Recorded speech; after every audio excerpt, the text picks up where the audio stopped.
Hello কাছের মানুষজন, নতুন আয়োজনে আপনাদেরকে স্বাগতম। সিনেমার নাম রাজকুমার। হ্যাঁ, রাজকুমার। 2024 সালে মুক্তি পাওয়া সিনেমাগুলোর মধ্যে সবচেয়ে আলোচিত সিনেমা রাজকুমার। রাজকুমার সিনেমাটি কি শুধু একটি প্রেমের গল্প, নাকি একজন সন্তানের তার মাকে ফিরে পাওয়ার বড় সংগ্রাম? চলুন শুরু করা যাক। এই সময় কম, শুরু করো। প্রথমেই বলে রাখি, ভিডিওর প্রথম অংশে বড় কোনো স্পয়লার থাকবে না, তবে শেষ অংশে ক্লাইম্যাক্স নিয়ে আলোচনা করব। তাই যারা এখনও সিনেমাটি দেখেননি তারা শেষ অংশটি এড়িয়ে যেতে পারেন। সিনেমার কেন্দ্রীয় চরিত্রে শামসুল হক শ্যাম, যাকে সবাই রাজকুমার নামেই চিনে। এই চরিত্রে শাকিব খান নিজেকে আগের চেয়ে আরও বেশি সংযতভাবে উপস্থাপন করেছেন। গল্পের শুরুতেই দেখা যায় শ্যামের জীবনে সবচেয়ে বড় শূন্যতা তার মা। ছোটবেলায় হারিয়ে যাওয়া সেই মাকে খুঁজে পাওয়ার স্বপ্নই তাকে তাড়িয়ে বেড়ায়।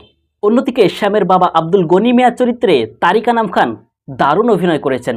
একজন কঠোর মানুষ, অথচ ভেতরে ভেতরে সন্তানের জন্য ভেঙে পড়া বাবাকে তিনি খুব সুন্দরভাবে ফুটিয়ে তুলেছেন।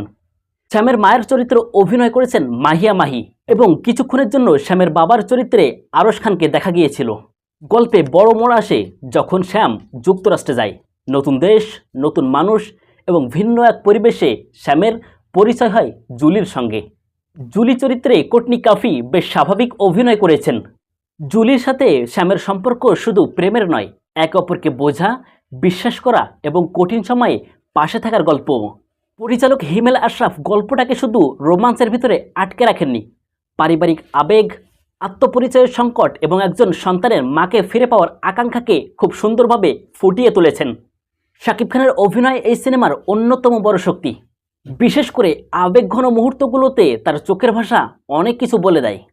অন্যদিকে সিনেমাটোগ্রাফি, লোকেশন এবং ব্যাকগ্রাউন্ড মিউজিক সিনেমাটিকে আরও হাই লেভেলে তুলেছেন। বাংলাদেশের গ্রাম থেকে আমেরিকার পরিবেশ, দুই জগতের বৈপরীত্য খুব সুন্দরভাবে তুলে ধরা হয়েছে।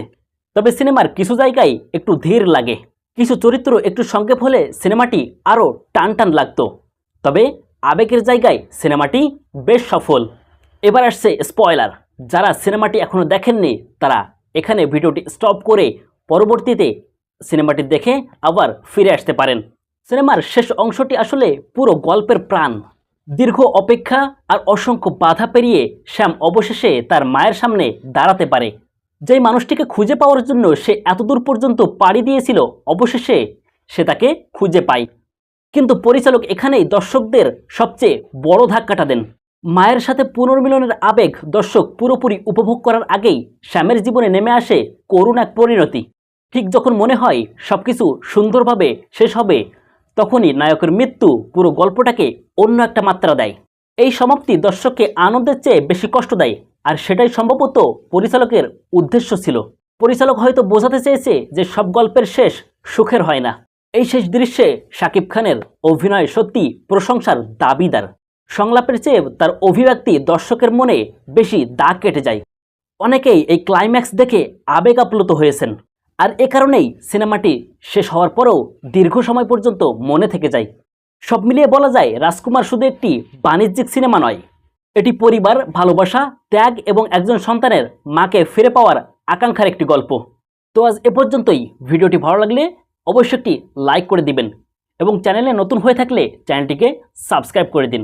আর ফেসবুক পেজ থেকে দেখে থাকলে পেজটিকে অবশ্যই ফলো দিয়ে দিবেন।